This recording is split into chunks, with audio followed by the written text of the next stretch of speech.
পরবর্তীতে তারা এই জাতি আবার মেয়ে সন্তান হলে খুশি হয়ে যেত। সুবহানাল্লাহ, বলুন না সুবহানাল্লাহ।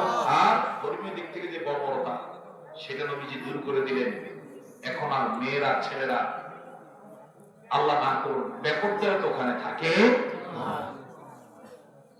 আমার বন্ধুগণ, এই নামাজের মধ্য দিয়ে এমন সোনালী সমাজ নবীজি উদাহরণ দিলেন, এমন সোনালী সমাজ উপহার দিলেন।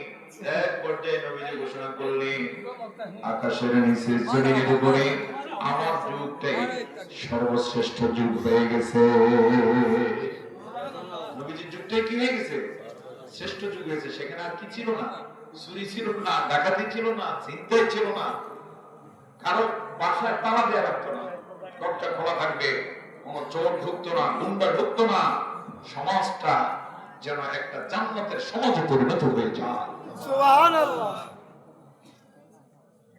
আমার বন্ধুগণ, অনেক কথা এখান থেকে বলা যায়, এত দীর্ঘ আলোচনায় না যে এতটুকু বলবো, নামাজকে যদি রাষ্ট্রীয়ভাবে কায়েম করা হয়, আজকে আমাদের রাষ্ট্রে যত অন্যায় আছে, ছিনতাই আছে, চুরি আছে, ডাকাতি আছে, বিশেষ করে নেতা যেগুলো হয় ম্যাক্সিমাম চাঁদাবাজ হয়, আছে না নাই?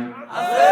আর চাঁদাবাজি ছাড়া তার উপায়ও থাকে না, কারণ এমন নেতাও আছে রাজনীতি তার পেশা, আছে না নাই? চাকরিটা কি নাই, তার পেশা কি? রাজনীতি। যেই নেতার কোন চাকরি নাই, পেশা হচ্ছে রাজনীতি, আল্লাহর ওয়াস্তে আপনি তারে ভোট দিবেন না।